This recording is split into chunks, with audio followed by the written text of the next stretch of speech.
दोस्तों, आज की इस वीडियो में श्री कृष्ण द्वारा दिए गए उपदेश को बताया गया है।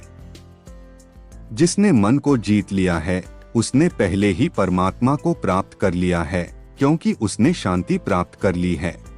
ऐसे मनुष्य के लिए सुख दुख, सर्दी गर्मी और मान अपमान एक से हैं।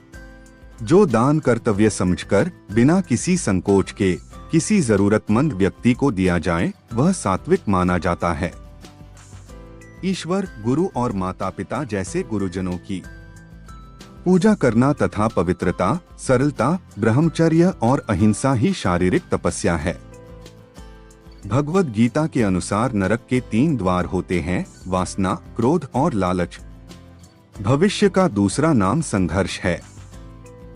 जो मुझे सब जगह देखता है और सब कुछ मुझ में देखता है, उसके लिए न तो मैं कभी अदृश्य होता हूँ और न वह मेरे लिए अदृश्य होता है। मैं हर जीव के हृदय में परमात्मा स्वरूप स्थित हूँ। जैसे ही कोई किसी देवता की पूजा करने की इच्छा करता है, मैं उसकी श्रद्धा को स्थिर करता हूँ, जिससे वह उसी विशेष देवता की भक्ति कर सके। जो महापुरुष मन की सब इच्छाओं को त्याग देता है और अपने आप ही में प्रस रहता है, उसको निश्चल बुद्धि कहते हैं। जो विद्वान होते हैं वो न तो जीवन के लिए और न ही मृत के लिए शोक करते हैं।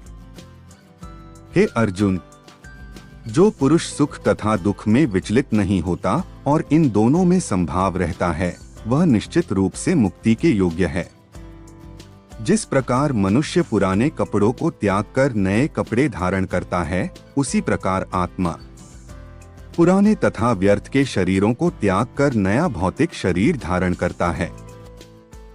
हे अर्जुन, तुम्हारे तथा मेरे अनेक जन्म हो चुके हैं। मुझे तो वो सब जन्म याद है, लेकिन तुम्हें नहीं। जो कर्म को फल के लिए करता है, वास्तव में ना उसे फल मिलता है, ना ही वो कर्म है। फल की लालसा छोड़कर कर्म करने वाला पुरुष ही अपने जीवन को सफल बनाता है। जो मनुष्य कर्म में अकर्म और अकर्म में कर्म देखता है, वह सभी मनुष्यों में बुद्धिमान है और सब प्रकार के कर्मों में प्रवृत्त रहकर भी दिव्य स्थिति में रहता है। अपने कर्म के गुणों का पालन करते हुए प्रत्येक व्यक्ति सिद्ध हो सकता है। मेरा तेरा, छोटा बड़ा, अपना पराया, मन से मिटा दो, फिर सब तुम्हारा है और तुम सबके हो। जो हुआ वह अच्छा हुआ, जो हो रहा है वह अच्छा हो रहा है, जो होगा वो भी अच्छा ही होगा। जिसने मन को जीत लिया है उसके लिए मन सबसे अच्छा मित्र है, लेकिन जो ऐसा नहीं कर पाया उसके लिए मन सबसे बड़ा दुश्मन बना रहेगा। सच्चा धर्म यह है कि जिन बातों को डोट इंसान अपने लिए अच्छा नहीं समझता, उन्हें दूसरों के लिए भी प्रयोग ना करें। किसी का अच्छा ना कर सको तो बुरा भी मत करना, क्योंकि दुनिया कमजोर है लेकिन दुनिया बनाने वाला नहीं। सच्चा धर्म यह है कि जिन बातों को इंसान अपने लिए अच्छा नहीं समझता, उन्हें दूसरों के लिए भी प्रयोग ना करें। गीता में लिखा है, जब इंसान की जरूरत बदल जाती है तब इंसान के बात करने का तरीका बदल जाता है। चुप रहने से बड़ा कोई जवाब नहीं और माफ कर देने से बड़ी कोई सजा नहीं। सदैव संदेह करने वाले व्यक्ति के लिए प्रसन्नता ना इस लोक में है ना ही कहीं और। जो मन को नियंत्रित नहीं करते, उनके लिए वह शत्रु के समान कार्य करता है। गीता में कहा गया है, कोई भी अपने कर्म से भाग नहीं सकता, कर्म का फल तो भुगतना ही पड़ता है। मनुष्य अपने विश्वास से निर्मित होता है। जैसा वह विश्वास करता है वैसा वह बन जाता है। जब इंसान अपने काम में आनंद खोज लेते हैं तब वे पूर्णता प्राप्त करते हैं। माफ करना और शांत रहना सीखिए, ऐसी ताकत बन जाओगे कि पहाड़ भी रास्ता देंगे।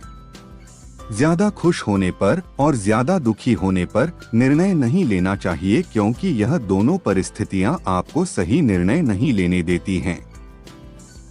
जो होने वाला है वो होकर ही रहता है, और जो नहीं होने वाला वह कभी नहीं होता। ऐसा निश्चय जिनकी बुद्धि में होता है, उन्हें चिंता कभी नहीं सताती है। जिस मनुष्य के पास सब्र की ताकत है, उस मनुष्य की ताकत का कोई मुकाबला नहीं कर सकता। इंसान हमेशा अपने भाग्य को कोसता है, यह जानते हुए भी कि भाग्य से भी ऊंचा उसका कर्म है, जिसके स्वयं के हाथों में है। न तो यह शरीर तुम्हारा है और न ही तुम इस शरीर के मालिक हो। यह शरीर 5 तत्वों से बना है, आग, जल, वायु, पृथ्वी और आकाश। एक दिन यह शरीर इन्हीं 5 तत्वों में विलीन हो जाएगा। सत्य कभी दावा नहीं करता कि मैं सत्य हूँ, लेकिन झूठ हमेशा दावा करता है कि सिर्फ मैं ही सत्य हूँ। सही कर्म वह नहीं है जिसके परिणाम हमेशा सही हो, अपितु सही कर्म वह है जिसका उद्देश्य कभी गलत ना हो। धरती पर जिस प्रकार मौसम में बदलाव आता है, उसी प्रकार जीवन में भी सुख आता जाता रहता है। हे अर्जुन, तुम्हारा क्या गया जो तुम रोते हो? तुम क्या लाए थे जो तुमने खो दिया? तुमने क्या पैदा किया था जो नष्ट हो गया? तुमने जो लिया यहीं से लिया, जो दिया यहीं पर दिया। जो आज तुम्हारा है, कल किसी और का होगा, क्योंकि परिवर्तन ही संसार का नियम है। परिवर्तन ही संसार का नियम है। एक पल में हम करोड़ों के मालिक हो जाते हैं और दूसरे पल ही हमें लगता है कि हमारे आप कुछ भी नहीं है। मानव कल्याण ही भगवत गीता का प्रमुख उद्देश्य है। इसलिए मनुष्य को अपने कर्तव्यों का पालन करते समय मानव कल्याण को प्राथमिकता देना चाहिए। कोई भी इंसान जन्म से नहीं, बल्कि अपने कर्मों से महान बनता है। जिस तरह प्रकाश की ज्योति अंधेरे में चमकती है, ठीक उसी प्रकार सत्य भी चमकता है। इसलिए हमेशा सत्य की राह पर चलना चाहिए। हे अर्जुन, केवल भाग्यशाली योद्धा ही ऐसा युद्ध लड़ने का अवसर पाते हैं जो स्वर्ग के द्वार के समान है। अच्छे कर्म करने के बावजूद भी लोग केवल आपकी बुराइयां ही याद रखेंगे। इसलिए लोग क्या कहते हैं, इस पर ध्यान मत दो, तुम अपना कर्म करते रहो। दोस्तों, मिलते हैं अगली वीडियो में, तब तक के लिए राधे राधे।